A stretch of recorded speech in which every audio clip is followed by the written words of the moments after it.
Buenos días, mi nombre es Yubeli Becerra, soy estudiante de la Universidad Fermín Toro, tercer año de Derecho, ahora bien cumpliendo con la actividad asignada de la materia de Derecho Civil Obligaciones, impartida por la profesora Marolyn Montilla. Yo les voy a hablar, les voy a estar hablando referentemente a los contratos. Los contratos, su base legal está establecida en nuestro Código Civil venezolano en el artículo 1133, en la cual establece que el contrato es una convención entre dos o más personas. ¿Para qué? Para constituir, reglar, transmitir, modificar o extinguir entre ellas un vínculo jurídico como tal. La clasificación general de los contratos se clasifican en dos, que es la clasificación legal y la clasificación doctrinal. En la clasificación legal, ¿por qué? Porque se encuentra establecida aquí en nuestro Código Civil venezolano. Un documento legal es un documento, por supuesto, que da fe a una circunstancia, hecho, acto o actividad que se esté realizando entre personas.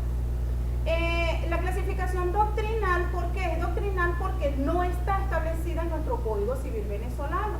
La característica de todo contrato es el acuerdo de voluntades, que no es otra cosa que los acuerdos comunes, reconocibles, de las congruentes declaraciones y conductas entre las partes.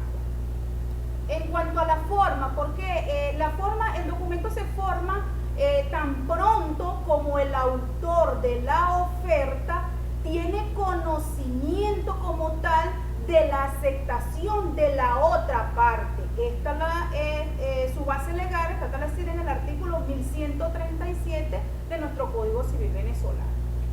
Ahora bien, en la clasificación legal encontramos los contratos unilaterales, encontramos los contratos bilaterales y sinalagmáticos, encontramos los contratos onerosos, los gratuitos, los aleatorios, los comunitativos, también los contratos nominados, también tenemos los contratos innominados, nominados y no innominados.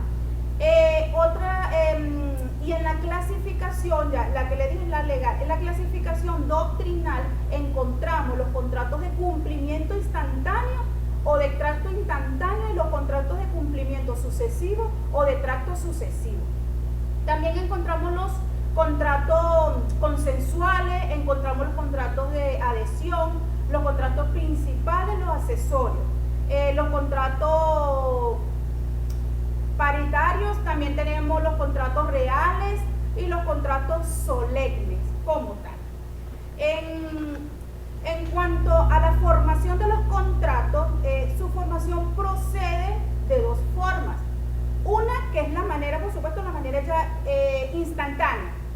Y la otra forma, porque luego de un proceso de planteamiento, de reflexiones y charlas que se da entre las partes. Y tiene dos elementos que son la oferta y la aceptación.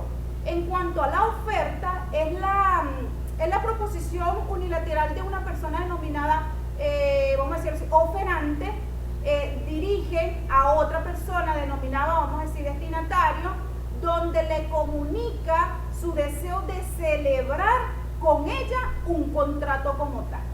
La aceptación es un contrato unilateral de voluntades del destinatario de una oferta, en virtud del cual manifiesta al oferante su conformidad con la misma. En cuanto a las clases de oferta, puedo nombrar, bueno, según su naturaleza, según su término, según su destinatario y según sus modalidades. En cuanto a los requisitos de validez de la aceptación, tenemos la aceptación, por supuesto, la aceptación tiene que ser libre y la aceptación debe ser pura y simple. En cuanto a la aceptación, también debe ser manifestada al oferante. ¿Para qué? Para que el contrato se perfeccione como tal, como las dos partes quieren que se perfeccione el contrato. En cuanto a los elementos del contrato, son aquellas condiciones o circunstancias que configuran el contrato como tal. y que son indispensables para su existencia o para su validez. Es decir, los dos elementos son uno que son los esenciales a la existencia del contrato y la otra que son los elementos esenciales para qué, para la validez como tal del contrato. En cuanto al contrato ausente, ahora bien, en este contrato perfeccionado entre personas, es el contrato perfeccionado entre personas que se encuentran en lugares diferentes, es decir, entre personas que no se encuentran en el mismo lugar como tal, o sea, frente a frente.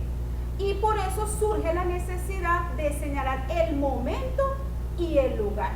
El estudio del perfeccionamiento del contrato tiene gran importancia práctica en el sentido de que ese perfeccionamiento determina tanto el lugar donde se forma el contrato, como el momento en el cual se va a formar o se forma, lo cual trae a su vez algunas consecuencias prácticas como tal.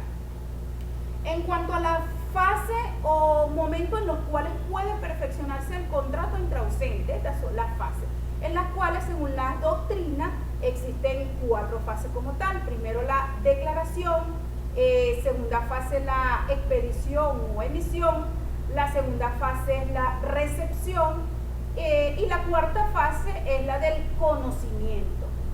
De estas 4 fases surgen 2 sistemas doctrinales también. ¿Cuáles son esos sistemas? El sistema de coexistencia de voluntades y el sistema de concurrencia de voluntades. Ahora bien, y para finalizar con todo lo antes ya expuesto, que ya expuse sobre los contratos en Venezuela, debo decir que con el desarrollo del contenido del mismo pude, por supuesto, refrescar y ampliar mis conocimientos generales sobre la materia referente a los contratos. Es por ello que puedo significar que diferentes autores definen modernamente el contrato como un negocio jurídico bilateral de contenido netamente patrimonial, en el cual las partes tienen intereses, por supuesto, opuestas. Patrimonial porque generalmente los contratos tienen que ver referente a alguna cosa que tenga uno en propiedad que sea generalmente patrimonial.